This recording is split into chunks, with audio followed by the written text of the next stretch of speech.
Olá amigos, sejam bem-vindos a mais um vídeo do meu canal. Eu sou Lucas Knaip e vamos falar das últimas notícias. Xavi Simons fica cada vez mais forte, né? O tópico da ida dele para o Chelsea. As conversas da staff do jogador com o clube londrino foram muito produtivas e o atleta está aberto a se juntar ao clube. É a notícia passada pelo Fabrício Romano, endossada por Matt Law. A verdade é que o Arsenal ainda observa a situação, mas pouco se movimenta no momento. O Chelsea ainda depende de saídas e esse vídeo é para comentar um pouco sobre isso. Quem podem ser as vítimas, assim podemos dizer, das saídas, porque eventualmente o Chelsea vai ter que vender jogadores e a verdade é que a gente não sabe em que ponto, assim, quais saídas são as que viabilizam esse acordo. Seria do Christopher Nkunku, o João Félix que está querendo voltar para o Benfica, a gente pode olhar, por exemplo, o Nicolas Jackson. Então, assim, tem nomes que estão sim candidatos a saírem. Eu acho que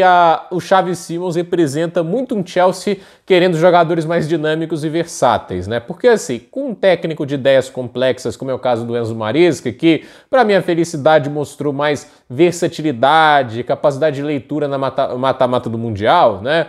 Ele é um cara que vai querer gostar do dinamismo e da versatilidade de um atleta. E a questão é, a gente está vendo um Chelsea que mostra potencial, mas tem algumas peças que não mostram essa capacidade de executar funções muito diferentes. Por exemplo, o Madueke só funcionava na ponta direita, tentava na ponta esquerda e não rendia. Então, assim, você olhava para o perfil dos jogadores, o Sancho tinha uma limitação ali, ninguém parecia se completar muito, né? E quando você pedia dele uma outra função para ajustar mais o time, ele não ia performar do mesmo nível. E as contratações do João Pedro e de um Xavi Simons, por exemplo, antes os rumores eram Pedro e o Kudus, mas o Kudus foi para o Tottenham.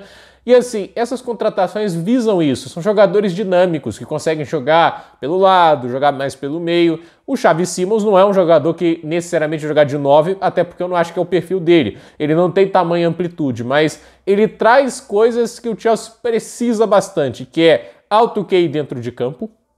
Ele é muito inteligente, sabe a hora de finalizar, sabe a hora de passar a bola, excelente passe, bola enfiada, ele antecipa bem a movimentação dos jogadores ao seu redor, ótima leitura de campo. E assim, como ele faz funções diferentes dentro de campo, ele permite o Chelsea rotacionar melhor o elenco e potencializar perante certos oponentes e fazer ajustes mais rápidos dentro de campo quando se faz necessário. Então, olhando para esse pacote, é meio difícil o Chelsea dizer não a essa possibilidade, ainda mais para um jogador que, assim, o Leipzig está pedindo 70 milhões de euros, entende? Dá para negociar, abaixar o preço, então, assim, tá barato para um jogador de 22 anos, que nessa última Bundesliga participou diretamente para 17 gols em 25 jogos. Isso em um dos clubes mais bagunçados, possivelmente o mais bagunçado entre os principais da Alemanha. Então, assim, esse tipo de transferência não aparece todo dia e o Chelsea vai querer aproveitar essa oportunidade. Agora, tem que vender. Tudo diz, fala ali que tem que negociar jogadores para viabilizar a contratação dele.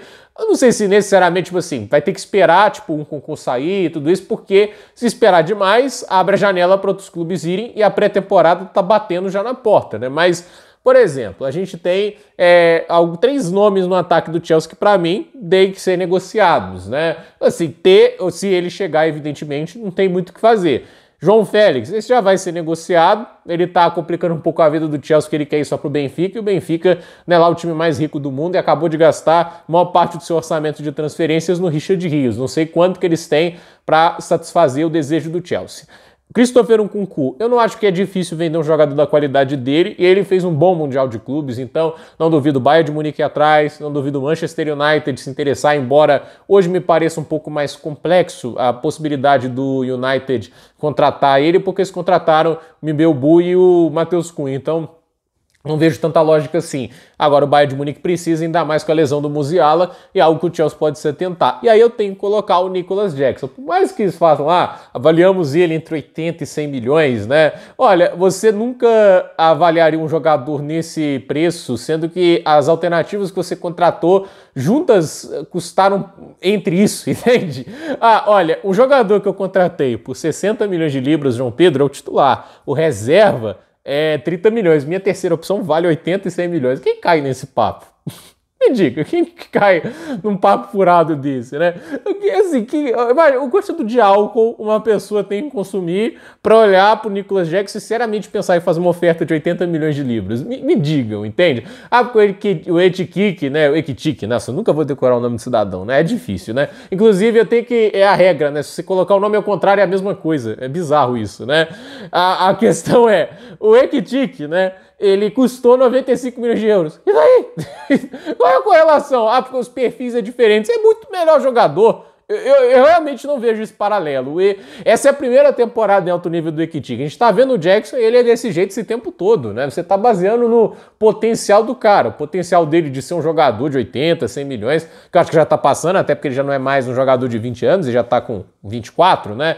Então, assim, o Chelsea se vender ele por 50, 60 milhões, comemore, não pagou tudo isso nele. Eu não acho que ele se valorizou esse ponto. Ele é um jogador com muitas grandes chances perdidas, né? Inclusive, se comparar ao lado do Ekitik, né? O Ekitik teve, acho que, 18 grandes chances perdidas, o Jackson 43 nas últimas 2 temporadas. Não é o mesmo jogador. Então, pra mim, assim, o Nicolas Jackson é um jogador que o Chelsea tem que negociar, porque eu acho que o Chelsea já pode fazer um corpo de 3 centroavantes, João Pedro, Delap e o Mark Gill. Você quer um jovem promissor, com potencial gigantesco? Já tem o Gill. Você quer um cara pivôzão, né? Uma referência de área, né? Forte fisicamente, já tem um Delap. Quer um cara que volta para criar, que se movimente bem, que seja letal no gol? Já tem o João Pedro. Não existe necessidade de olhar no Nicolas Jackson uma utilidade para esse elenco. Não existe. Assim, Maresca não fez questão de colocá-lo na final. Ele só colocou ele na semifinal porque o João Pedro já tinha jogado 60 minutos, não quis exagerar fisicamente nele,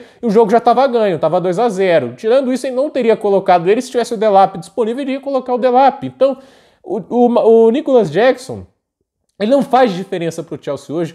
O Chelsea, a meu ver, não avalia tão bem assim porque contratou 2 jogadores para a posição dele. Então, e se já está pensando em reforçar outras posições, é pensando numa limpa e acreditando que alguém vai fazer uma boa oferta por ele. É a mesma coisa do Mason Mount, foi avaliado num preço super exagerado e aí venderam ali, conseguiram 60 milhões de libras por um milagre. Então, vamos ver se realmente as pessoas vão atrás. Eu acho que a única coisa que eu veria pagando 80 milhões de libras pelo Nicolas Jackson seria a Arábia Saudita, e eu acho que, assim, como lá num país do Oriente Médio o álcool é proibido, né, lá eles não bebem, não acho que alguém fará essa oferta. Então, gente, por esse vídeo é isso, nos comentários deixe seu like, se inscreva no canal, compartilhe esse vídeo e até o próximo vídeo.